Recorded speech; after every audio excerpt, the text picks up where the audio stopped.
Fabiano Queiroz, tudo bom? Tudo ótimo, e vocês, como estão? Tudo ótimo. Bem-vindo, Fabiano, ao nosso podcast Fala Rica. Está sendo um prazer receber você aqui, que já nos acompanha aí por uma longa data. Então, tenho certeza que você trará aí assuntos muito interessantes, principalmente para os corretores de imóveis, para os vendedores. Terão muitas dúvidas esclarecidas aqui nesse podcast. E hoje é o 11º podcast, né? Podcast número 11, né? E o Fabiano falou que só morou em apartamento número 11, é isso? Só morou em apartamento número 11. Bom, primeiro é um prazer receber o convite de vocês. Vi que pessoas importantes já passaram por aqui. Vou tentar contribuir de alguma forma, tentar falar sem aquele juridiquês chato que a maioria das pessoas não consegue entender, porque é chato mesmo. E estou à disposição de vocês, o que eu puder esclarecer, tirar dúvida, conversar, dar risada. Vamos lá, o que vocês precisarem, pode contar comigo. O Fabiano já nos ajudou várias vezes aqui na imobiliária. Para quem não sabe, Fabiano Queiroz ele é advogado especialista em direito imobiliário, né, Fabiano? Direito imobiliário, civil em geral, com bastante foco em imobiliário e área de saúde também. E o que um advogado especialista em direito imobiliário faz? Explica para nossos espectadores. Vamos lá, ele faz muita coisa. Primeiro a gente tem que saber, vamos dividir primeiro o direito em duas situações. Vamos dividir primeiro o direito consultivo e o direito contencioso, a advocacia contenciosa. Então, enquanto nós estamos ali evitando que o problema aconteça, consultando nossos clientes consultando conosco, pareceres, fazendo contrato, que é uma advocacia mais consultiva. E a contenciosa, que é quando deu problema. Então, necessidade de um despejo, necessidade de uma rescisão contratual, isso tudo já sob o guarda-chuva do Poder Judiciário. Então, o advogado imobiliário, ele num primeiro momento, ele vem para trazer segurança na relação entre as partes, seja um contrato bem elaborado, um parecer que precisa ser dado, uma análise, por exemplo, de recolhimento de um eventual ITBI, ganho de capital, e do outro lado é quando de fato deu um problema, ou por uma questão de inadimplência, todo mundo pode passar por um problema, e esse contrato precisa ser rescindido. Imagine que a pessoa, por exemplo, já tomou a posse do imóvel e ainda não fez o completo adimplemento do contrato. Nós vamos ter que tirar essa pessoa do imóvel. Então, o advogado que mexe com direito imobiliário, ele vem para tentar solucionar esses problemas, evitar esses problemas ou, se de fato eles ocorrerem, se socorrer do Poder Judiciário para que solucione esse conflito. Basicamente, de uma maneira bem rápida e que a gente consiga fazer entender, é essa a função do advogado que mexe com direito imobiliário. Essa parte do direito imobiliário, quando você diz a parte consultiva, vale lembrar aí que faz toda a diferença na maioria das negociações, né? Quando a negociação ali está fluida, questão de documentação, então muito da nossa postura hoje enquanto empresa, né? E eu assim posso falar como corretora, por diversas vezes, né? Eu busco essa consultoria, né? Junto a você, justamente para que eu tenha mais clareza, certeza e cada vez diminuir o risco de uma negociação ali que possa ter alguns entraves, né? Isso é primordial. Isso eu digo que ter esse apoio jurídico, trazer essa segurança jurídica para o negócio imobiliário mudou, né, muito o nosso negócio e com certeza agregou muito valor aí nas negociações. Quando a gente para pensar o contrato, às vezes as pessoas enxergam como um gasto. E na realidade, a gente tem que enxergar o contrato como, na minha visão, tá? Talvez, se a gente for analisar doutrina jurídica, aí a discussão é mais filosófica, mas falando na prática, de mercado mesmo. O contrato, ele nada mais é do que um seguro. Então, você faz um seguro para o seu carro.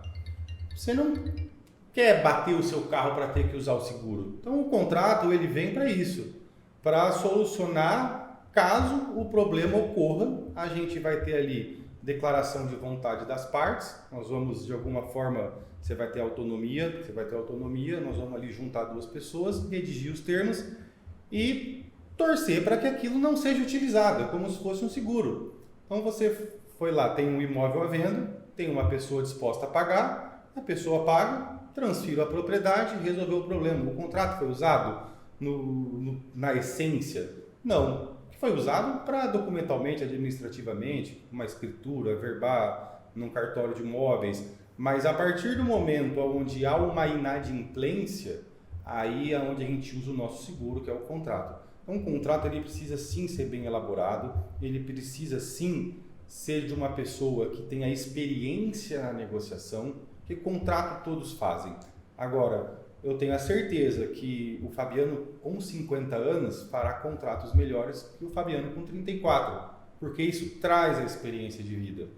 Um exemplo que inclusive eu usei hoje em um contrato meu, vocês com certeza colocam nos contratos de locação que a pessoa tem que fazer um seguro, por exemplo, por imóvel que está sendo alugado. Seguro de incêndio. Seguro de incêndio, de danos físicos ao imóvel. Só que quanto desses contratos você viu o advogado colocando, qual é o valor que tem que estar na apólice? Então eu tive um problema onde a pessoa, apesar de ter contratado uma apólice de seguro, contratou uma apólice de seguro com cobertura de 100 mil reais, enquanto o imóvel valia 600 mil reais.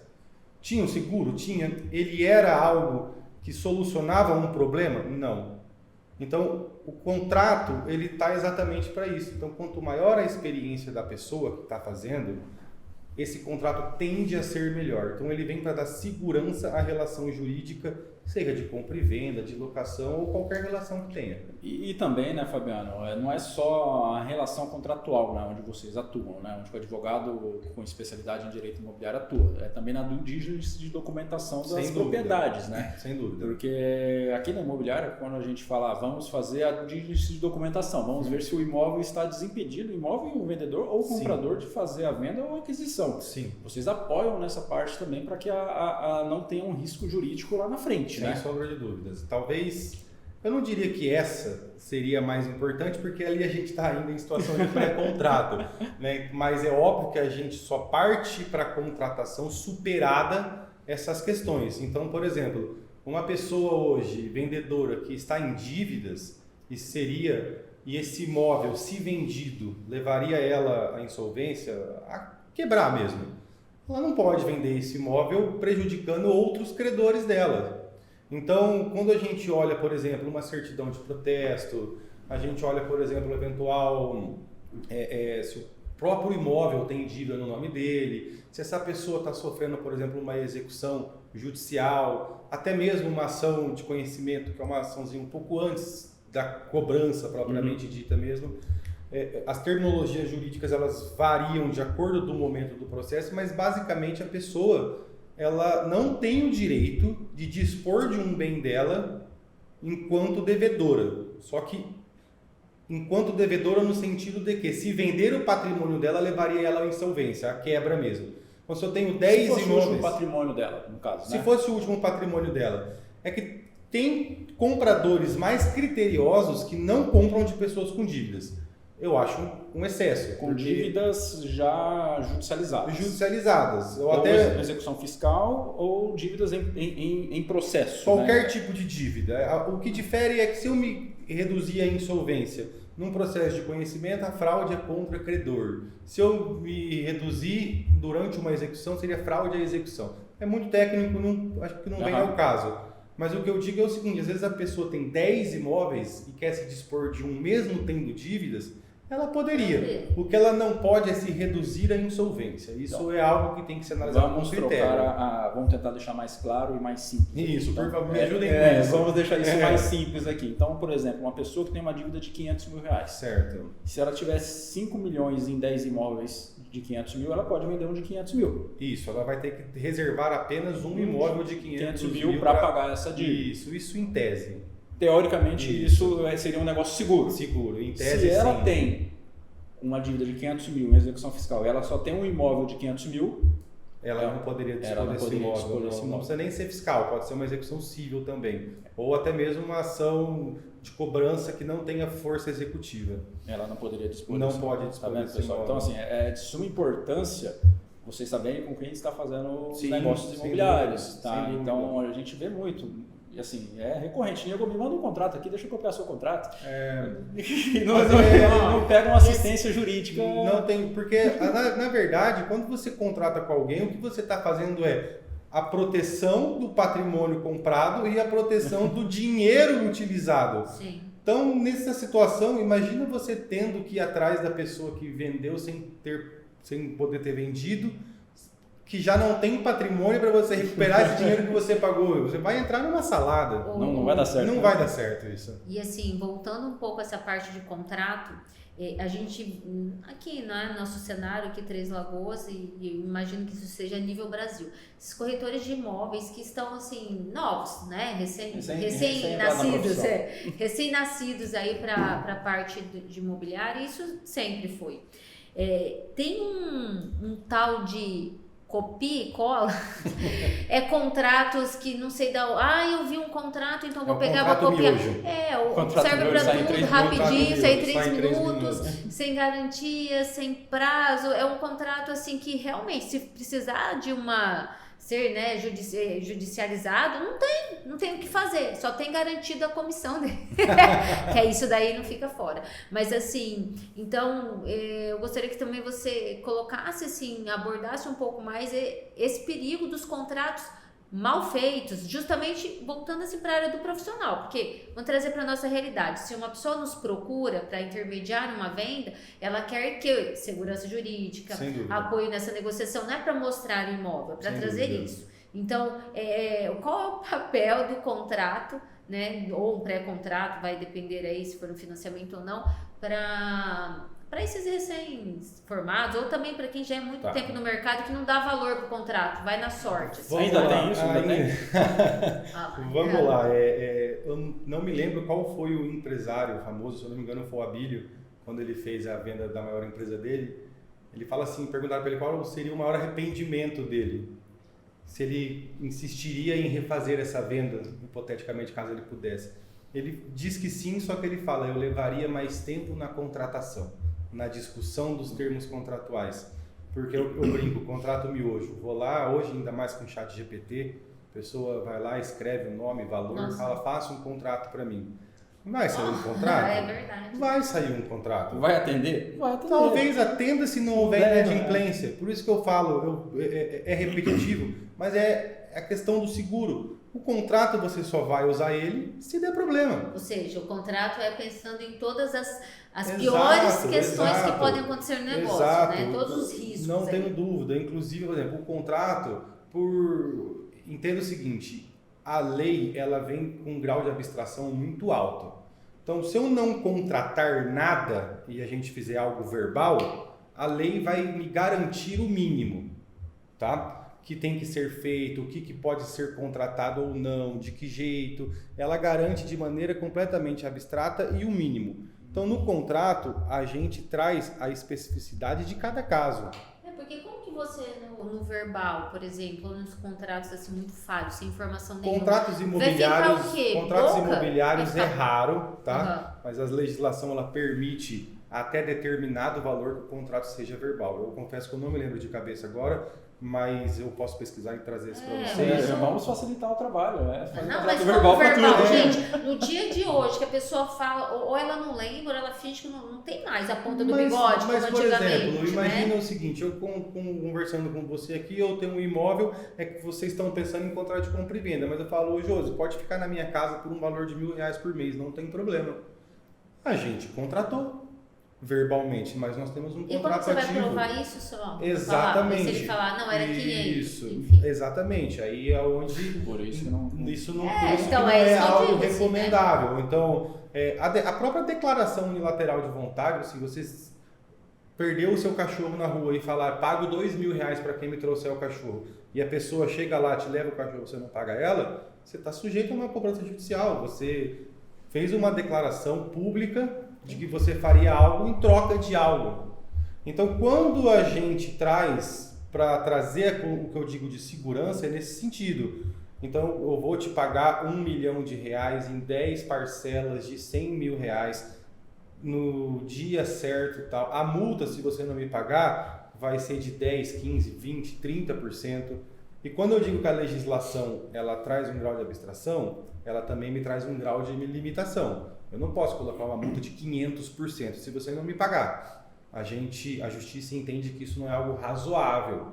Que vai o conceito da razoabilidade. Quer dizer, não adianta colocar qualquer coisa. É isso que eu falo. O contrato ele tem que ter entrada, mas ele também tem que ter saída. Exato. Ou seja, eu acho o proprietário quer colocar que ou o vendedor, o comprador quer que esteja. E a gente tem muito isso. Às vezes tem algumas cláusulas que ou o vendedor ou o comprador colocam, faz isso, aquilo.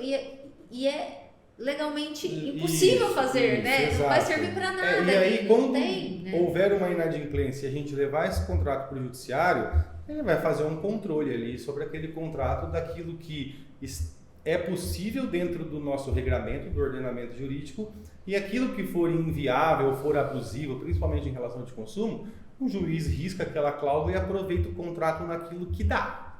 Então, assim, ele se torna totalmente imprestável quando ele tem cláusulas abusivas ou desarrazoadas? Não, a gente risca e aproveita o que dá. Ele desconsidera, não basicamente chega a entrar em isso. Ele tornaria nula aquelas cláusulas e a gente tenta interpretar aquilo tentando trazer a maior realidade possível daquilo que foi combinado. Ou deveria ser, né? O Brasil está atravessando uma fase complexa hoje. A gente trabalha há muito tempo já com contratos aqui na imobiliária, e principalmente contratos de compra e venda. E a gente sempre tenta deixar... Nós somos o fiel da balança. Certo. A gente tenta fazer um contrato equilibrado. Por mais que o comprador ou o vendedor sempre está tentando puxar para o lado dele. É natural que o ser humano tenta puxar para um lado que ele está negociando, que ele é a parte negociadora. Só que a nossa obrigação é equilibrar esse contrato. De fato, esse é o melhor caminho jurídico para um contrato bem feito? É isso? Sim. Contratos equilibrados. Sem dúvida. Eu costumo falar que a figura do intermediador, e aí qualquer natureza que seja, ele é a única pessoa que trabalha para dois clientes nas duas pontas. Nenhuma outra profissão existe isso. O advogado ele trabalha para uma parte. Sempre para uma parte. O intermediador de negócios, seja imobiliário, qualquer coisa que seja, ele trabalha para as duas partes. Então eu entendo que uma atuação ética, o intermediador ele precisa de uma assessoria jurídica onde consiga trazer essa balança de modo equilibrado. Isso sem dúvida. Fabiano, isso é algo que aquece até meu coração quando você fala, porque existe dentro do mercado imobiliário muito isso. Eu trabalho para o vendedor porque a maioria dos casos ele vai me pagar, o imóvel é dele, enfim. Ou trabalho para o comprador porque enfim. Eu, Josiane, enquanto profissional, mas assim, nós aqui, né, da JN, eu penso assim, eu trabalho para os dois. Eu só tenho uma casa para vender porque o vendedor ou o construtor fez, só que eu só vou poder vender porque eu tenho um comprador para comprar. Sem dúvida. Ou seja, eu só vou, entende? Não tem dentro dessa balança um que pesa mais. E aí os você dois acaba são fazendo o papel né? de intermediadora e de conciliadora de negócios, que é uma figura que vem crescendo bastante. O bom para todos os lados. Porque né? imagina o seguinte, a gente sabe que imprevistos acontecem. Então, assinou um contrato agora, 3, 4 meses depois, sei lá, fica doente, a pessoa não tem uma reserva de emergência consolidada. Caixa econômica. Deu um problema no financiamento, o governo federal cortou um crédito de imobiliário. Isso acontece em qualquer governo, longe de qualquer situação. Você precisa, nesse momento, quando você está contratando, ter essa consciência, até porque a profissional está intermediando, são vocês, no caso, cara, em vez de uma multa aqui de 25%, 20%, talvez o ideal que o mercado vem praticando são 10%. Você não quer dar uma revisitada nessa situação? Então, quando você tem que trazer o comprador, você tem que trazer o vendedor e, de alguma forma, conciliar eles para que aí sim você possa fazer a intermediação. Sim. E Fabiano, assim, até se é uma legislação nova, essa é uma dúvida que a gente tem aqui direto e algumas pessoas já nos questionaram isso, tá? Eu não lembro o número da 14 mil e alguma coisa, essa última que saiu, se eu não me engano, em dezembro de 23. Que fala sobre o que tem que estar na matrícula, a inadimplência. Sim, as averbações. As averbações, a penhora para que tenha tenha validade. E que, teoricamente, as intermediações seriam mais tranquilas, mas com menos due diligence, porque o juiz só vai acatar se tiver alguma averbação na matrícula. Tá. Cara, a gente... Espinhoso. É espinhoso, porque assim, eu não sei se essa lei pegou ou se não pegou ainda. E aí a gente está vendo esses influencers imobiliários, vários advogados falando, cara, agora você não precisa mais puxar certidão de vendedor nem de comprador, se está na matrícula, vende. Vamos lá. Qual que é a sua opinião sobre isso? E assim... Vamos explicar o que é uma matrícula, o que é uma escritura também, já tá só Vamos entender um pouquinho no começo, da documentação. Primeira coisa, vou comprar um imóvel. Então, primeiro a gente vai olhar a documentação do vendedor. Eu não estou muito preocupado com a documentação do comprador. Eu não estou preocupado nem com a origem do recurso do comprador, tá? Isso num primeiro momento. Então, o vendedor passou no meu checklist que eu criei, no meu escritório eu tenho um checklist. Ele tem dívida, ele tem ação judicial, tem protesto, a CND do imóvel está legal, tem dívida trabalhista, qualquer natureza de dívida. Fiscal, bom, beleza. Passou a pessoa, vendedora, está aprovada? Tá. Passou o imóvel, está aprovado, não tem dívida, não tem nada? Tá. Aí entra a figura do intermediador e a figura do comprador. E o que você vê no imóvel, para ver se o imóvel está ok? O que eu analiso no imóvel? Eu analiso a matrícula, eu analiso os débitos do imóvel. IPTU, isso, bem condomínio. Exatamente, imposto, taxa, emolumento, qualquer tipo. Tudo que, se tem que penhora, recai sobre se o tem imóvel, hipoteca, né? tudo que recai sobre o imóvel. E aí sim a gente vai para a questão de, então beleza, vai dar negócio? Vistoria o imóvel, e aí cada um tem sua forma de vistoriar o imóvel, cada imobiliária tem a sua. Aí a gente parte para a parte do contrato particular. Vamos colocar lá o valor, o prazo, tudo isso nós já discutimos. Feito o contrato particular, houve o adimplemento, o pagamento, está tudo certinho, a gente vai para a fase de escritura pública. Quando é imóvel à vista, tá, gente? Assim, quando é imóvel à vista. É imóvel financiado. É outra história. O contrato de financiamento tem força de escritura pública. Então, seria mais ou menos tudo isso em conjunto ao mesmo tempo. Mas a dificuldade hoje seria no imóvel à vista, né, entre particulares. E aí, essa escritura, muito fala, agora eu fui lá no cartório, no tabelião, fiz a escritura, o imóvel é meu. Não é bem assim, tá? Na verdade, a escritura, ela traduziu ali, você pegou alguém público que está dando fé pública na sua manifestação de vontade. Isso. É o tabelião. O tabelião, ele está lá para fazer um documentinho. Não, claro. O tabelião é o proprietário do cartório. É o cartorário. O cartorário. Do jeito popular é o cartorário. Então, esse tabelião, basicamente, ele faz aquele documento para tornar público a sua vontade de vender, a sua vontade de comprar e o quanto foi aquela operação. É tipo uma oficialização, daquele contrato que você foi feito. Exatamente. Levando em consideração que o contrato, quando bem redigido, bem formatado, ele também tem força extrajudicial. Esse contrato particular. Completa força extrajudicial. Né? Então, assim, não é que é contrato que não tem força, que é de gaveta. Não existe. Não, existe contrato de gaveta, mas não é esse que a gente está falando, é força judicial ali. Se não chegou na escritura ali. Judicial, não tem problema. Porque a escritura, às vezes, ela não consegue contemplar todos os detalhes, né? Todas as negociações que foram feitas. Por isso que se lê contrato de promessa de compra e venda. Na realidade, o nome é compra e venda, mas se dá o nome de promessa, porque a compra e venda em tese, óbvio, gente, tem várias situações, está financiado, se não está, mas de uma maneira mais geral, a compra e venda ela ocorre com a manifestação de vontade pública, que é onde se faz o instrumento público, né? Que é a escritura. Que é a escritura. Aí, com a escritura em mãos, aí alguns municípios exigem o recolhimento de TBI anterior ou posterior. É um problema que o STJ precisa definir de maneira mais clara para a gente. Aí eu vou pegar essa escritura, aí sim, para poder levar a registro, que a lei civil ela fala que a propriedade ela só existe com registro.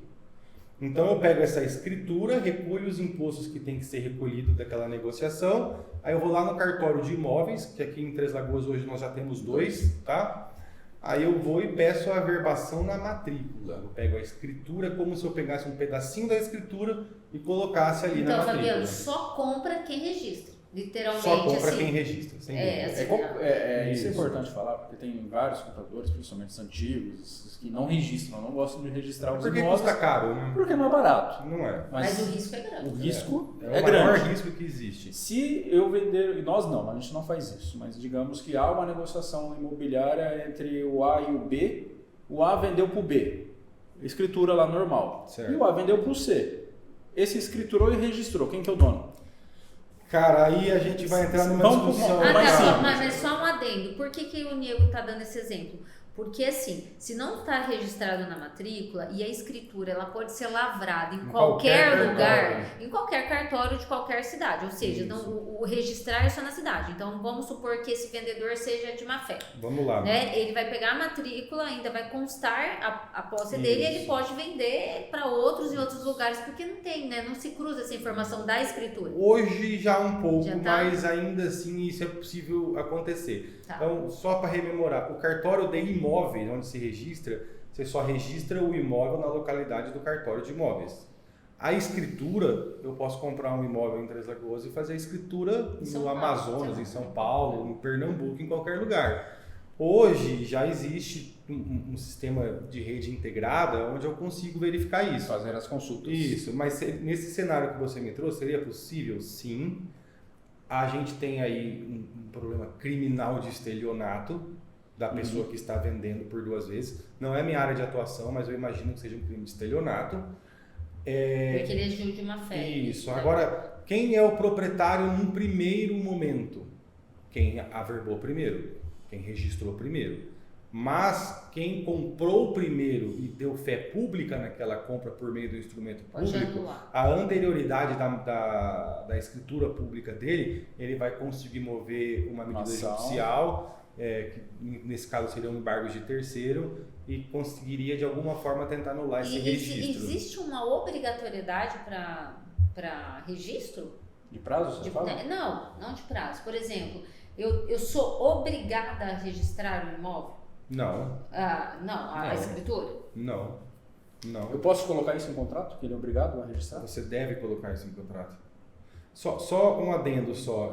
Você me perguntou Dica de ouro, hein, corretores? Quem seria o proprietário? Cara, aí a gente vai discutir na justiça. Primeiro, esse segundo comprador era um comprador de boa fé? Ele tinha conhecimento da negociação anterior? Tá, se ele é de boa fé, ele é de má fé. A pessoa também que ela não averbou porque ela também tinha interesse em vender para um terceiro. Então a gente entra numa seara, o direito não é uma ciência exata. Então o trabalho do juiz nesses casos é um trabalho muito difícil, cara. A gente tem que ir de verdade.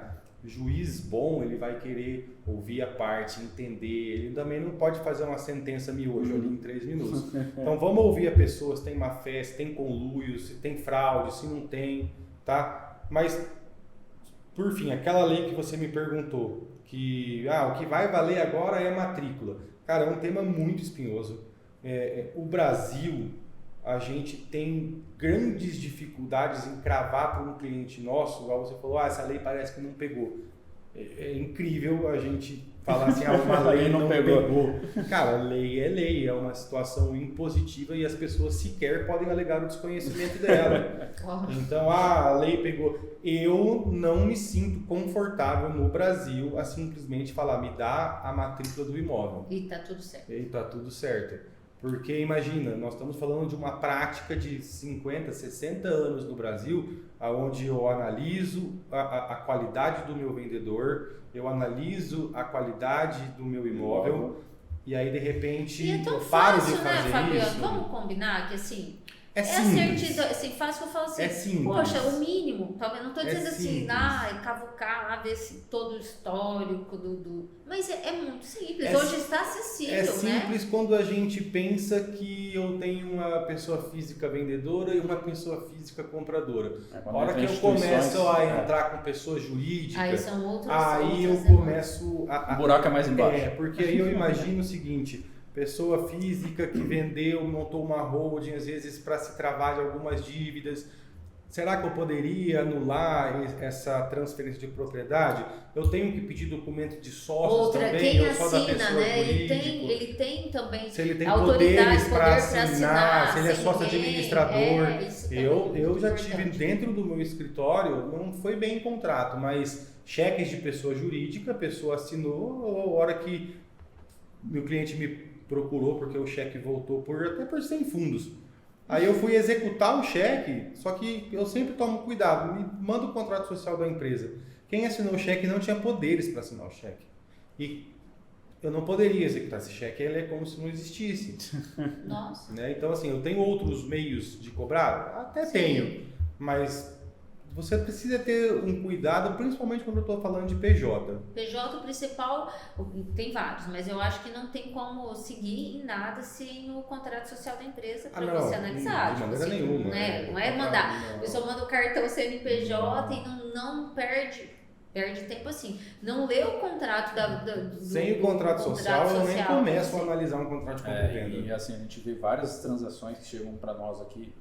Tenho dúvidas de pessoas que tiveram transações frustradas com o CNPJ, contra empresas. São os principais problemas. Com as empresas. Porque a pessoa acha que o fato de ser uma empresa... No Brasil tem essa. Não, eu estou comprando de uma empresa. Cara, talvez ali é o maior problema.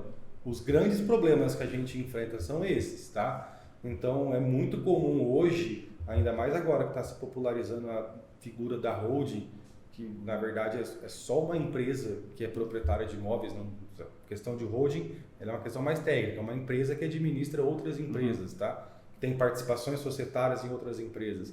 Então, às vezes a pessoa joga o imóvel que está na pessoa física, e a pessoa física dela está toda arrebentada, aí ela joga na pessoa jurídica que está com histórico ok. Sim, mas isso não protege o imóvel. Não protege o imóvel. Por isso que quando eu analiso, o meu escritório analisa, a gente faz essa análise da pessoa jurídica, dos sócios e principalmente a data com que essa pessoa física transferiu esse imóvel para a pessoa jurídica. Mas, Fabiano, e aí? Por exemplo, então, um comprador de boa fé pega esse imóvel da holding, vamos supor que tenha acontecido isso, né? Tava tudo ferrado lá na pessoa física, jogou para realmente conseguir vender, para dar uma tapeada ali. Isso. E aí você vende esse imóvel. É possível ele perder esse imóvel? É possível. É o que eu digo assim, o direito não é uma ciência exata mesmo, gente. Então, o que a gente começa a analisar as jurisprudências que são apanhadas de decisões que os tribunais dão. Então, o tribunal ele usa uma expressão que chama o que o homem médio faria. Tá? É natural de uma pessoa fazer essa escavação com tamanha profundidade para eu analisar até se a dívida que a pessoa... Se o Tribunal de Justiça, se o juiz entender que isso ultrapassa a capacidade de uma pessoa média e a pessoa tiver de boa fé, nós vamos convalidar esse contrato e ele vai passar a valer. Agora, se o juiz entender... Tava nítido ali. Ele pegou ele não fez nem o mínimo, ele só pediu a matrícula. Não, e não só isso, né, Fabiano? Às vezes, assim, pelo valor, era uma oportunidade, enfim. Mas aí, nesse preço caso, vil, assim, ó, né? Então, vamos lá. Várias situações. Se é uma imobiliária que não tem, né, o suporte, por exemplo, que a gente tem, né, jurídico e tal, acontece isso. E aí a intermediadora que fez, pegou pouca documentação, enfim, independente. O intermediador imobiliário, ele pode ser... Ele pode ser acionado por isso? Ele pode ser acionado por isso. Um dos pouquíssimos casos onde eu vejo... Você concorda? Se o comprador... Porque essa é até uma dúvida mesmo. O comprador, ele procurou você para intermediar o negócio. Então, justamente porque ele não tem capacidade de fazer sozinho. Não deve ter mesmo, né? Não é algo fácil. Não é algo fácil. E aí você faz uma dessa, deixa passar uma vacilou. Ou vacilou, enfim, não importa. Como que esse corretor de imóveis ou esse intermediador vai ser acionado? Aonde eu vejo... Qual é o risco jurídico de uma imobiliária que eu consigo enxergar? É apenas esse, tá? Então, primeiro, você faz um contrato de intermediação imobiliária. Lá nesse contrato de intermediação imobiliária vai ser pactuado quais são as suas atribuições como intermediador. Se lá tiver que você vai ser responsável pela análise documental de tudo isso, então a gente vai partir para a figura do homem médio para a imobiliária. É natural uma imobiliária que se propõe a atender seus clientes com excelência, que tenha um corpo jurídico, que tenha toda uma estrutura, não fazer uma análise se a pessoa jurídica recebeu esse imóvel com um dos seus sócios sendo devedor até a tampa? Cara, na minha visão, sim. Então eu consigo identificar uma responsabilização. Mas mesmo que não tenha escrito isso no contrato, ele pode ser acionado também, porque como a gente falou, os contratos, a maior parte é falho. Não tem nada, não vai ter essa responsabilidade deles. Mas eu entendo que sim, porque aí já sob o ponto de vista de uma relação de consumo. Você está ali se propondo a entregar algo como intermediador imobiliário profissional, com uma empresa, com tudo certinho, bonitinho. Você precisa subir a régua. Vamos lá, gente. Também sim. O consumidor, né, os compradores, até os vendedores também, eles precisam entender que precisa subir a régua dos corretores, entendeu? Você tem que procurar as pessoas, Sim, os profissionais. você está lá para atuar de modo profissional e prestar um serviço de excelência e qualidade. Se você não fizer o básico bem feito, por isso talvez eu esteja sendo até um pouco duro, e talvez até os tribunais consigam flexibilizar um pouco isso para atender uma demanda dos intermediadores, que existe isso. Pô, é complicado eu exigir do intermediador imobiliário, às vezes, algum grau de profundidade que, às vezes, até um advogado tenha dificuldade. Imagina que uma pessoa mora em Três Lagoas há 10 anos, o imóvel dela está aqui e ela tem uma dívida, cara, sei lá, em Pernambuco, de 3 anos atrás, de um cheque de 100 mil reais. Até pra gente é difícil, porque as certidões que eu tiro da pessoa, normalmente, no máximo ela é estadual. No máximo ela é estadual. Local do imóvel e local de residência. Isso, né? Então assim, nesse caso, eu tenho como culpar a intermediadora, o advogado? Não tem. Então, isso daí foge o homem médio. Então, por isso que eu falo, o juiz, e graças a Deus os juízes de hoje, eles têm preferido manter o negócio, porque desfazer um negócio é uma situação complexa. Então, assim, na minha experiência, eu tenho percebido que os tribunais têm a tendência em manter a negociação.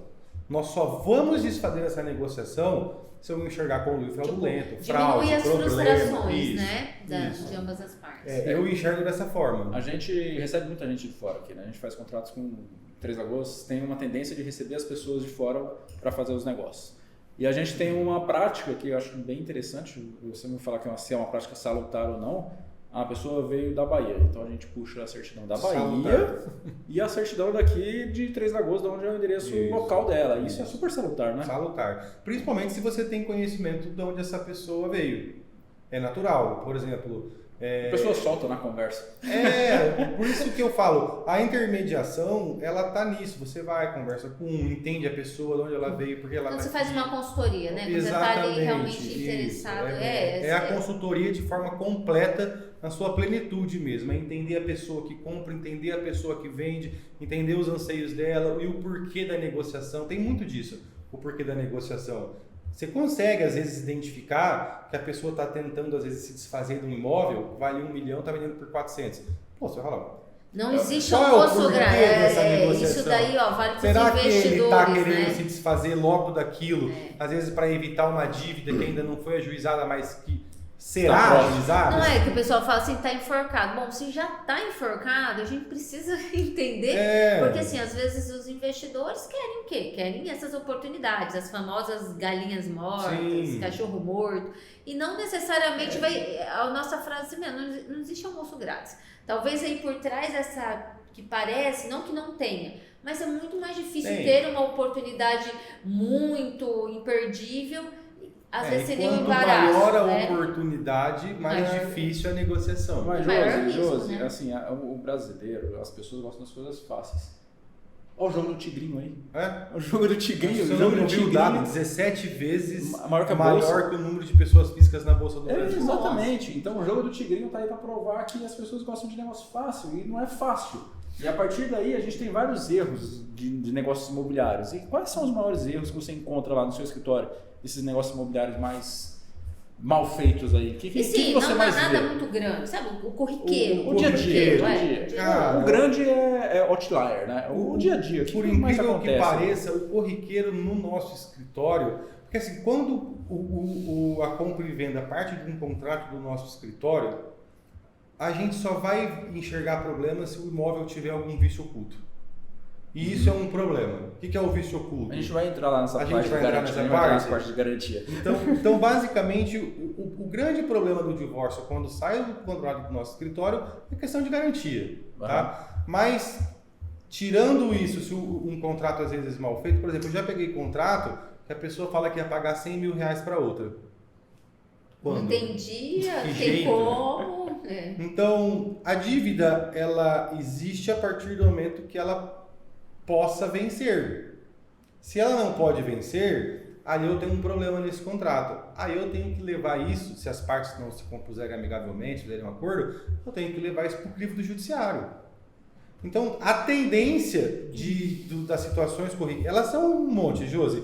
Ela é um contrato sem vencimento, ela contrato por exemplo, multa, uma especificação de piso que está errado, é um contrato, às vezes, que não tem multa, e aí deu ruim lá. Deu problema e a pessoa não pode exigir aquilo que, em tese, não está no contrato. Eu peguei, teve uma cliente que eu atendi há um tempinho atrás, recente, e aí ela me procurou, porque não foi para frente a negociação, aí porque estava esperando outro imóvel dela, enfim. Ela me mandou o contrato do profissional, o corretor. Eu falei, não é possível.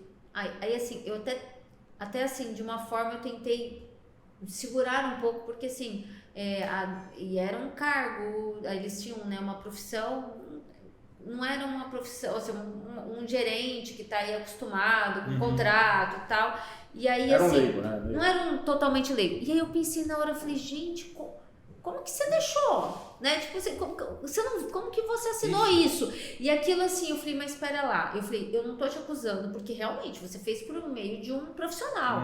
Então, você confia. Mas assim, era muito primitivo o negócio. Mas sabe? Sem nada, que é não legal tinha falar nada no também? contrato. Esses dias eu tava pelo comprador. Chegou um contrato de uma associação. Ele estava comprando um imóvel de uma associação. Chegou um contrato assim com 2 folhas, de verdade. Só que esse contrato ele contemplava tudo daquilo que foi negociado. Então, não necessariamente um bom contrato precisa prever precisa 1 ter milhão 500 de regras, 500 folhas. A gente está falando tanto de contrato, mas ele só precisa atender as partes. Então, às vezes, chega lá para mim e fala, Fabiano, eu quero vender, é à vista, é um terreno. É um contrato simples. Você não precisa fazer algo sempre gigante, complexo. Porque às vezes as pessoas só querem comprar e vender. A gente fez uma negociação com um banco aqui na imobiliária e também um contrato que veio 3 simples. folhas. Super simples. Só amarrando datas, valores e como deveria ser entregue o imóvel. Exatamente. Agora, se penalidades, né? Penalidades tem que ter. Agora, estou comprando um imóvel que já tem, sei lá, o que seria um imóvel velho hoje? Você que é da construção civil, que eu não sou, 5, 10 anos? Antigo. Na verdade, aí a gente entra numa seara, quando imóvel novo, vamos começar a falar sobre isso aqui. Garantias e imóveis novos, imóveis usados e imóveis de construtora e imóveis de pessoas físicas. Porque, não, é verdade. É verdade. E se tem ou não relação de consumo. E se tem ou não relação de consumo. É porque é jogo. diferente. Explica para nós a diferença de comprar um imóvel de uma pessoa física e de uma pessoa jurídica, de uma construtora. Quais são as principais diferenças dessas duas relações? Vamos partir do pré-requisito que essa pessoa física ela não tem habitualidade na venda. É um imóvel lá que ela está vendendo. Exatamente, está vendendo na casa dela porque ela foi embora. Tá. Então a gente tem que separar em 2 grandes vertentes. Uma relação civil e uma relação de consumo. Um é o Código de Defesa do Consumidor que rege e o outro é o Código Civil. Isso. Então, sempre que houver uma relação de consumo, tenha certeza que o consumidor está indo muito mais amparado legislativamente falando. Mesmo que é uma pessoa física? Sim, porque o que torna uma pessoa empresária ou não é o fato dela ter um CNPJ a nível legislativo. Sim. Então, por exemplo, aquela pessoa física, o CPFzinho que usou para construir 2 casinhas para vender, um exemplo. Se ela tinha habitualidade, se ela fez aquilo para obter lucro. Foi um negócio. Se eu não me engano, o artigo 966 do Código Civil define quem é empresário. Tá? E lá ele vai falar habitualidade, nome empresarial, acho que nome não, mas enfim, coisas a gente até pega e mostra. Se essa pessoa física ela atua como profissional, e então ela não pode burlar a regra e não atuar como relação de consumo pelo simples fato de ela não ter uma empresa. E me parece justo. Sim, porque ela fez aquilo. Exatamente. Sim. Então, quando a gente entra numa negociação sendo consumidor, automaticamente você já tem uma proteção legislativa aí debaixo do seu guarda-chuva. Então, diferente do que ela diferente da relação civil pura. Tá. Então, a relação de consumo, ela traz uma extensão de prazos maiores, ela traz situações de garantias maiores, traz várias situações. Então, por exemplo, eu estou comprando um imóvel novo acobertado por uma relação de consumo. Vamos partir, esse seria uma classificação. O fato de eu vistoriar ou não o imóvel, ele sendo novo, cara, a garantia ela tende a ser 5 anos. E ponto. 5 anos para alguns itens. Estrutural, de maneira geral, vamos dizer. Agora, pode ser que com 5 anos e meio apareça uma rachadura estrutural, inclusive, que ela é resultante de uma má prestação de serviço. Tem juízes que entendem que isso é vício oculto e que a garantia de 5 anos ela não se aplica nesse caso. Ela se estende. Eu tenho vários casos desses, eu não vou citar nomes de clientes, até por uma questão de proteção. Mas tem juízes que falam, não, é 5 anos, se acabou, rasgou a casa inteirinha de fora a fora. Você concorda comigo que um bem durável... 5 anos e um dia. Porque você concorda que um bem durável, se com 5 anos e um dia aparece uma rachadura capaz de condenar a viabilidade da moradia. Isso. Sei lá, o uso para aquilo que foi destinado. Tipo, 40 anos, aí beleza, não, entendeu? Bem. Eu tô levando o extremo. Então, a razoabilidade, quando eu estou debaixo do Código de Defesa do Consumidor, ele tende a ser mais pró-consumidor. Só um adendo, que quando a gente fala de garantias, não é daqui a 5 anos você ligar para o construtor, para quem te vendeu e falar que vai trocar a lâmpada. Né? Não. Deixa claro. Que a calha não tá, sei lá, que a calha entupiu, sei lá. Aí a gente tem alguns regramentos, o direito brasileiro ele é muito extenso. E a gente tem, por exemplo, a BNTs, que fala que a calha tem que ser limpa de 6 em 6 meses. Aí o construtor vai lá, vazou, a calha tá suja, tem 1 ano e meio. Cara, eu como advogado do construtor, vou falar, me prova que você limpa essa calha de 6 em 6 meses. No mínimo, você vai ter que ter uma nota de uma pessoa que foi lá limpar ou uma foto de que você limpou. A cada 6 meses. Eu não tenho a obrigação, você mora...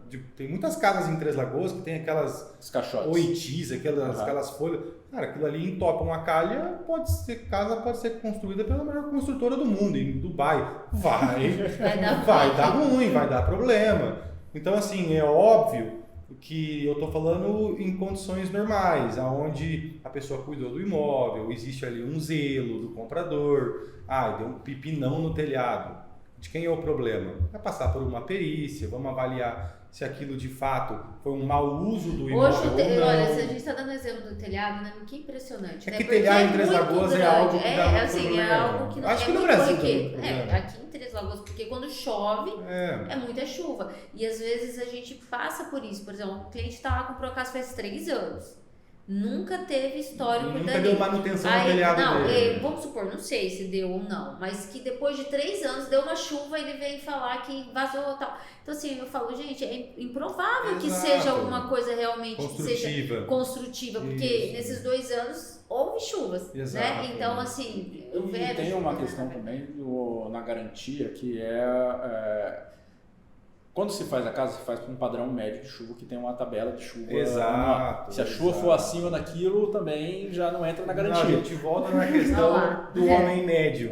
Então, assim, essa questão da razoabilidade, a gente precisa ponderar. Os juízes, hoje, eles têm essa condição por meio de um laudo pericial. Quando o juiz não tem conhecimento técnico sobre alguma coisa, ele nomeia alguém da confiança dele para fazer esse trabalho pericial para ele.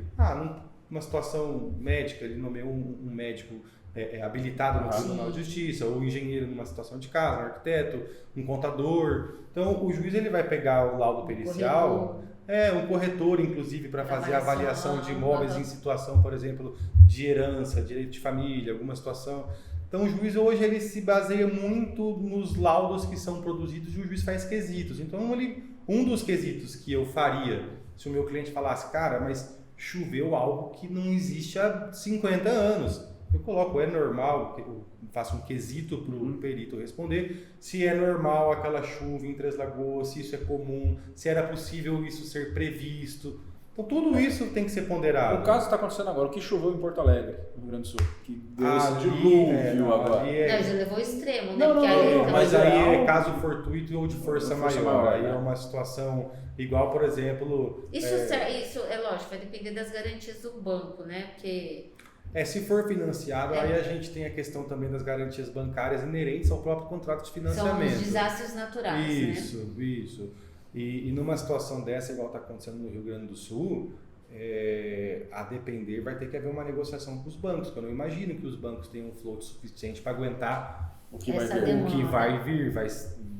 Tudo bem, respeita as pessoas, a situação, Sim. mas ali existe um contrato de garantia que precisa ser cumprido. Então talvez tenha que ter intervenção ou de alguma empresa, uma parceria. Uma negociação, Porque né? na verdade, quando você assina um contrato de financiamento bancário, existe um seguro regulamentado Sim. pelo Bacen Isso. obrigatório, que é o DFI, que é danos de físico do imóvel. Isso. Você já paga isso Sim. na sua Sim. parcela. Então provavelmente essa seguradora vai entrar. Só que eu não acredito que essa seguradora tenha recursos para 100%, salvar uma cidade por inteira. exemplo. Entendeu? É isso que eu quis dizer. Então, provavelmente, esse dinheiro vai vir de algum lugar, mas tem que vir. Porque meus colegas de escritório, meus sócios, falam que eu sou muito legalista e positivista. Cara, para mim, se está escrito, está escrito. Se lá está falando que a indenização é de 100 mil reais, você contratou porque você quis. Óbvio que existe o contrato de adesão, o financiamento bancário é um deles. Estou pensando numa situação particular. Uma seguradora, talvez, apesar de ser um contrato de adesão, mas você contratou porque você quis, você tem que receber aquilo que foi contratado, dentro de um padrão de razoabilidade. Então, quando a gente parte para garantias de relação civil entre pessoas normais, não empresárias, ali o contrato fala mais alto do que na relação de consumo. Então, é nesse contrato que a gente deve se preocupar mais, onde duas pessoas compram e vendem uma casa de maneira não habitual, principalmente se essa casa for um pouco mais antiga. Ali eu tenho que fazer uma vistoria, ali preferencialmente eu sugiro a contratação de um corpo de engenharia para fazer uma avaliação do estado da casa, ou até mesmo para ele comprar a casa sabendo os defeitos que tem, e aí a gente discute isso no preço. De alguma forma o advogado ele intermedia compra e venda também. Então, o grande problema das garantias é quando elas não são passadas para o papel. E aí a gente cai no grau de abstração da lei. De quem é a culpa? Aí o juiz vai ter que fazer essa análise. Cara, foi dada a manutenção, isso apareceu, é natural isso aparecer? Isso é desgaste natural ou é mau uso? Já aconteceu... Isso entra numa seara que... É muito complicado. Então... Já aconteceu de eu ter que responder perguntas do cliente falar, cara, mas você não está me respondendo de maneira clara. Mas o advogado é cheio disso, de responder de maneira, não quer responder de maneira clara. É porque às vezes é muito difícil eu cravar no Brasil e falar, cara, é assim, ponto e acabou. Eu dependo de um juiz que vai interpretar a lei, eu dependo de um perito que talvez naquele momento ele não conheça o método construtivo que foi aplicado naquele local, e acontece isso, existe várias formas de construir uma casa, você sabe disso. Sim. Existem várias formas de eu perfurar uma broca. Você sabe que eu estou tendo uma experiência muito interessante, está acontecendo. Já são clientes, né, que compraram em outro momento comigo e agora a gente está partindo para um imóvel. Né, e ele é médico, o cliente lá. Comprador, né? O comprador, a parte lá. E ele chegou para mim e falou assim, Josi, eu olho, é bonito, mas eu não sei o que eu tô comprando. E nessa conversa, né, até por saber que o Nego é engenheiro civil e tal, ele falou, será que... Então, peça pro Nego. Eu falei, olha, a gente não vai entrar nessa seara, porque eu não posso, eu sou interessada, eu sou interessada e ele é meu sócio, enfim, não faz sentido. E eu acho que você que tem que buscar, eu nem quero indicar, porque você que vai buscar esse profissional da sua confiança, né? E já para não haver aí talvez uma influência. Eu até sugiro que vocês não indiquem. Sim, porque esse profissional, porque de algum grau vocês estão se comprometendo em função da relação de consumo que vocês têm com as duas pontas, entendeu? Sim. E aí, enfim, ele encontrou e ele tá em dúvida em duas casas. E ele vai pagar, né? Inclusive hoje aí já sai o resultado, porque ele quer o quê? A opinião de uma avaliação, mas uma opinião sim, né? Uma avaliação com opinião. Só que mas olha que legal isso, o que eu falei pra ele falou assim, muito cuidadoso, enfim, um cliente é isso, né? A família é super diferenciada. Ele falou, você não se constrange? Eu falei, não, pelo contrário, eu até prefiro que você faça isso, porque assim, a minha posição comercial intermediadora, é te passar o que eu vejo de vantagem no imóvel, valor e tal, e é muito assim, é no mesmo condomínio, né? São duas casas no mesmo condomínio. Não, e veja só que legal, por exemplo, A partir do momento que um vendedor se recusar a passar por uma situação dessa, automaticamente você sabe que aquela casa tem problema. Sim, descarta. Descarta imóvel. E mais legal que isso ainda, vai ser produzido um laudo, com as oficialidades que esse laudo deve conter, e eu coloco uma cláusula aí no contrato que o laudo anexo faz parte integrante do contrato, e ali eu resolvo todos os meus problemas. Respaldado. Aí, só que tudo tem também um outro tem problema. Tudo lado ruim, né? Lado bom, lado Esse comprador, por exemplo, ele vai ter dificuldade de alegar um vício oculto, talvez se esse vício oculto não for bem oculto mesmo. Porque assim, eu como engenheiro e eu tenho construtora, construo também. Você não consegue analisar uma casa de cabo a rabo. Não consegue. Ainda mais que você não fez, ainda você nem participou da construção, né? Você não consegue analisar a fundação, por mais que você tenha projeto. Isso, a Bárbara me fala muito isso. Você não consegue analisar. Às vezes você faz o projeto, a fundação tem que ter 5 metros, o pedreiro resolveu fazer 3. Às vezes nem você sabe. Exatamente. E o vendedor não sabe disso também. Porque, só que aí levando de novo... Você tem uma avaliação para ver erros grotescos. Isso. Você vai ter erros que a gente volta na razoabilidade de novo. Por isso o que ele pode o advogado bate nisso, o juiz bate nisso, o Ministério Público bate nisso. Porque não dá para você fugir daquilo que é razoável para a pessoa.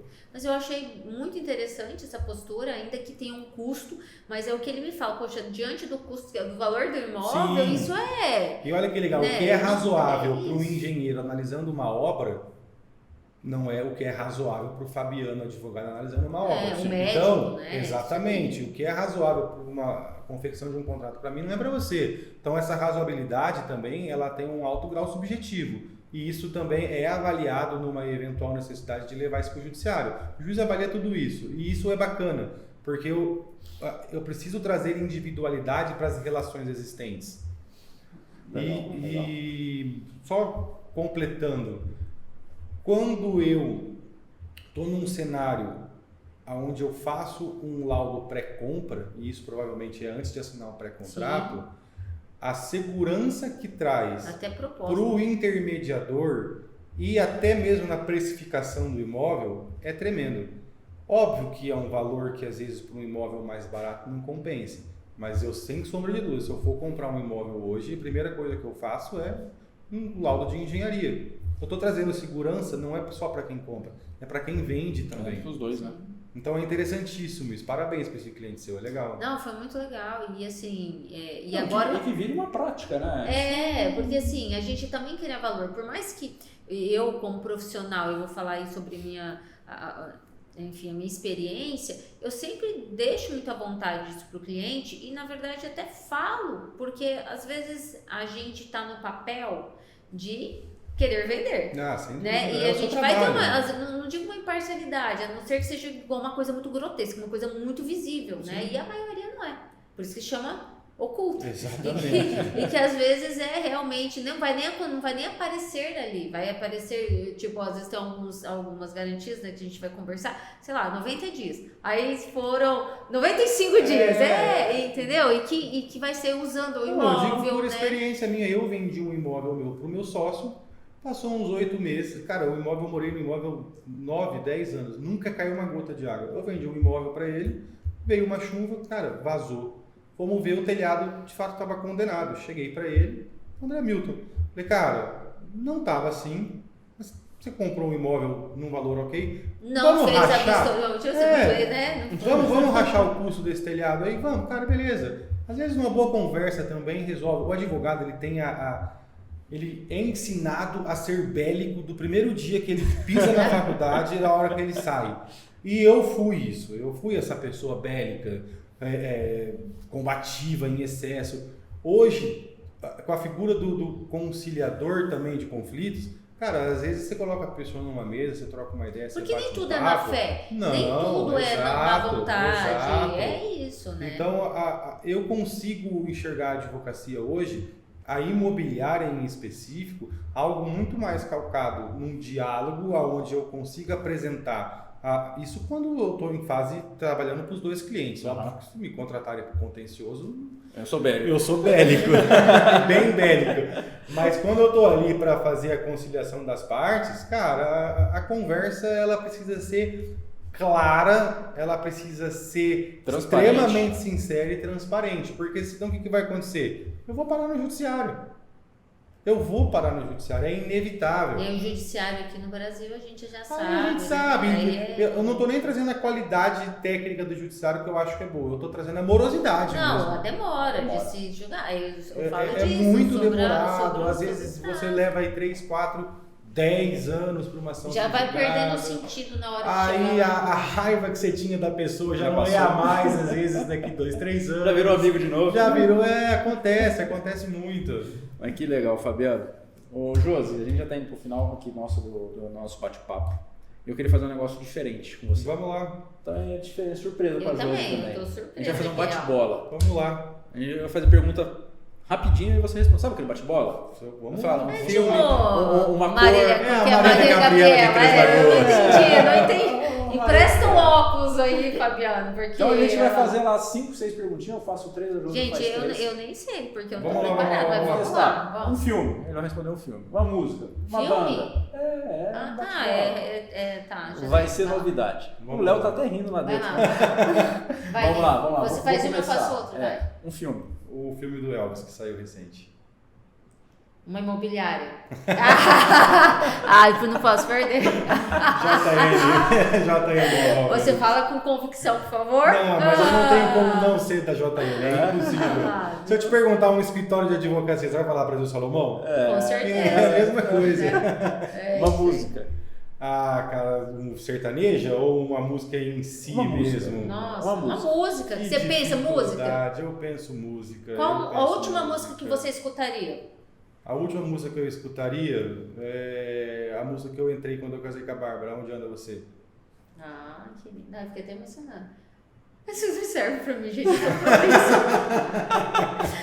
Eu já lembrei eu lá no casamento, eles rindo, eu chorando com a Bárbara entrando, entendeu? Assim, não dá, assim, eu não consigo ser tão pra isso, é coisa do Niego. Uma banda. Uma dupla sertaneja, pode ser, né? Pode ser. Uma arquiteta. É, uma Bárbara. Estãozinho chororó. Eu só sei fazer uma Bárbara, ou uma Bárbara, arquiteta. uma Bárbara, uma Bárbara É, arquiteta. uma Bárbara, é. Uma viagem inesquecível.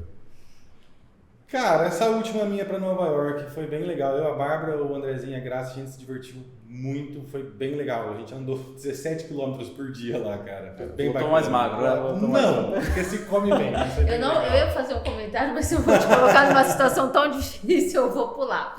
Vou pular, Fabiana. Vai, Diego. Um time de futebol. Corinthians. Aê, mano. Carteira, pessoal. Cadê meu celular? Eu queria, Fabiana, antes até de finalizar, mas assim, pra gente fazer aí uma visão diferente. A Bárbara, quando esteve aqui, a gente comentou com ela sobre como foi a experiência dela para construir, né? E vocês construíram. Sim. A visão dela, enfim. Depois, se você quiser saber, você vai, lógico, Eu você preciso tá no assistir o podcast dela. Eu já assisti o podcast mas dela. eu queria saber como foi pra você, advogado. Lógico, você teve uma ótima assessoria, porque é com eu uma acho das melhores que- arquitetas aqui de Três Lagoas. Então não ficou tão difícil, mas Pra os seus mim não desafios aí. conta muito isso, porque assim, eu tinha a Bárbara, eu tinha o André, eu tinha o Márcio, eu tive pessoas que simplesmente Não fez nada sabiam o que você, estava você fazendo. Na verdade, você tem que perguntar para eles como me foi ser cliente deles. Porque eu incomodei, eu dei trabalho, eu ia na obra todos os dias, eu queria medir a baldrame se estava no tamanho do projeto. Então, assim, para mim, não estou falando que é extremamente prazeroso construir, não é. É dinheiro. Parece que pega um copo, faz um monte de furo e só dinheiro saindo. Se eu encontrasse com a Bárbara um imóvel que atendesse às nossas necessidades, comprar um imóvel pronto é mais fácil, eu sei quanto eu vou gastar, eu sei que aquilo cabe no meu orçamento, eu sei qual é o valor da parcela do meu financiamento e ponto. Porque a construção ela tem disso, né? Ela, às vezes você quer gastar 100, você gasta 200, simplesmente porque você achou mais bonito um piso que é R$30 a mais o metro. Só que aí você faz vezes 300 metros de casa, argamassa, rejunte, não é só o piso, eu já estou vacinado, então Mas a construção em si, para mim, foi prazerosa. Se eu falar que construiria construiria de novo. Construiria de novo. Talvez a Bárbara não, mas eu construiria de novo. Você vê que engraçado, né? A Bárbara é arquiteta, quer dizer, ela tá nesse universo, porque eu sou uma pessoa muito metódica. Então, assim, eu chego no meu escritório, eu fui treinado, eu fui estagiário no escritório que eu trabalho hoje no Brasil Salomão. Então, o Dr. Brasil, todas as pessoas com quem eu trabalhei sempre me ensinaram a ser extremamente, assim, analisar tudo que tem que ser analisado, não pode passar nada, documento. Então, eu trouxe essa bagagem minha para a construção civil. E nunca ninguém me falou que não é assim. Nunca ninguém tinha te falado nunca isso. Ninguém tinha me falou que eu ia chegar lá e ia estar vendo um pedreiro assentando, às vezes, um piso um pouquinho mais torto e que tá tudo bem, que isso se corrige de alguma forma. Eu ficava maluco. E aí, o que eu fazia? Eu incomodava a Bárbara, eu incomodava o André, eu incomodava o Márcio. Então, assim, foi legal que eu aprendi, eu faria de novo. Mas eu consigo entender perfeitamente quem fala que obra é uma obra mesmo. É difícil. Eu fiz minha casa em 10 meses. Eu fiz uma casa de 220 e tantos metros quadrados em 10 meses. Faria de novo. Porque eu acho que é isso, né? Conta muito de novo e finalizando o nosso trabalho, o trabalho de forma consultiva, né? E da parte deles também te assessorando, Sim. te apoiando, cada um dentro da sua expertise, faz com que a gente tenha, assim, com certeza, assim, a probabilidade de sucesso nesse negócio vai ser muito maior, assim, né, Fabiano? Você cercar de riscos, profissionais, né, com qualidade, às vezes, porque a gente gosta de focar no preço, mas preço e valor são coisas absolutamente diferentes. Então, até eu falo isso no meu escritório, às vezes a pessoa fala, mas é caro. Não é que é caro, é o meu valor. Eu não fiz algo nas coxas, nas pernas, eu vou me dedicar para o seu trabalho. Então, eu olho muito para o valor, nem que isso custe um pouco mais. E eu me cerquei de pessoas com valores. Ficou, às vezes, levemente mais caro? Eu acho até que não. Mas se ficasse, cara, tudo bem. Tá tudo bem, é o preço que se paga para se ter algo com qualidade. E para mim, não necessariamente o caro, muito caro também. Às vezes você consegue achar valor e preço de uma maneira que se associa ali uma a outra. E assim, eu acho que é muito importante, não tenho certeza, para imobiliária, nem se fala, mas assim, até para os corretores mesmo autônomos que tenham um advogado para chamar de seu. Precisa. Não digo para todas as vendas, né? Mas assim, eu acho que o valor, às vezes, dependendo do negócio, é tão mais importante, né? Ter esse apoio. Não necessariamente o advogado vai fazer o contrato, porque isso seria outro tipo de serviço. Mas assim, o quanto nos fortalece, por mais conhecimento que a gente tem, assim, estou indo pro caminho. A questão vou ter problema se eu vender dessa forma? Essa é a grande pergunta. Essa é a consultoria que um advogado deveria dar. Só um minuto que eu vou confirmar. Confirmando o antecedente do imóvel, o antecedente da pessoa, tudo aquilo que nós já conversamos. Porque não é natural. Dá problema. Porque e outra, não faz sentido, às vezes, você gastar o seu tempo, você corretor, gastar seu tempo fazendo um trabalho que, apesar de ser seu, não é diretamente seu. Seu trabalho é intermediar pessoas para comprar e vender. Se você consegue terceirizar isso, porque o seu tempo vale mais procurando o comprador ou o vendedor, cara, terceiriza. E não vai ter expertise ainda. Exato. Porque se você pode ter boa vontade, ficar lá fuçando, achando as coisas, mas você não tem esse conhecimento jurídico tão profundo. Você vai saber ali o que pode e o que não pode. Então, assim, é um conselho realmente que eu deixo aqui para os colegas, para os corretores, que tenham um apoio jurídico. Sim. Né? E assim, não só para casos simples, mas principamente para os que assim, puxando a sardinha para o meu lado, não só imobiliário, né? Eu falo que a gente só procura advogado e médico quando está com problema. Cara, se procurar antes... E o corretor também. O corretor também talvez você tenha menos problemas se você procurar antes, ou talvez você nem tenha problema se você procurar antes. Então, assim, você pega, por exemplo, um empresário que entra no meu escritório, uma pessoa que entra no meu escritório. Cara, a gente tem 12 indo para 13 unidades no Brasil inteiro. Eu consigo atender esse cara a nível nacional. Nós temos 2 unidades fora do Brasil, eu consigo atender esse cara a nível internacional. A gente tem mais de 200 advogados nos nossos quadros. Eu consigo atender esse cara civil, trabalhista, tributário, administrativo, fiscal. Eu só não atendo penal, mas nós temos parceiros que fazem isso. Então, assim, é muito difícil hoje o meu escritório não conseguir atender uma pessoa a um valor justo, não a um preço justo, a um valor justo, apesar de que a gente é bem competitivo em todos os cenários. E essa pessoa, às vezes, deixar passar isso porque não quer ter um custo com uma consultoria. Vai ficar mais caro depois. Ela vai ter problema. Eu poderia passar aqui a tarde inteira citando casos que a pessoa não procurou advogado, fez um contrato ou por uma inteligência artificial ou por uma situação de internet, teve um problema maior e para eu solucionar aquele problema judicialmente seria mais é caro mais que a caro, consultoria, né? E ainda assim eu estou no risco do judiciário, porque não se ganha todas, não se perde todas. Então a gente precisa só ter um pouco de cuidado com isso. A consultoria ela é legal e ela precisa ser feita quando você não tem aquela expertise para fazer aquilo que você está se propondo a fazer. É simples assim. Eu não vou lá sentar bloco na construção. Sim. Porque não é para mim. Muito bom. Fechado? Fabiano, muito obrigado pelo É isso, cara. Muito Prazer obrigado por é ter vindo aqui muito participar grande, de Fala né? Rica. Acho que a gente vai ter que fazer Fabiano parte 2, né? Porque ainda tem tanta coisa Tia, passando na minha cabeça. Isso aqui era tudo Eu nem sei fez quanto 3. tempo nós ficamos aqui, mas parece que foi bastante. Porque é muito legal, né? Eu acho que é um pilar É legal, é imprescindível bacana. pro mercado E outra, imobiliário. pode ter coisas que eu tenha falado aqui que semana que vem muda tudo. O legislativo muda, o tribunal muda, o Superior Tribunal de Justiça muda, o direito é dinâmico, mas independente, obrigado, estou disposto a voltar quando vocês quiserem e o dia que vocês quiserem, eu estou à disposição de vocês e contem comigo por que for necessário. Sabemos, Obrigado, nós também. Fabiano. Obrigada. Fechado? Fechado.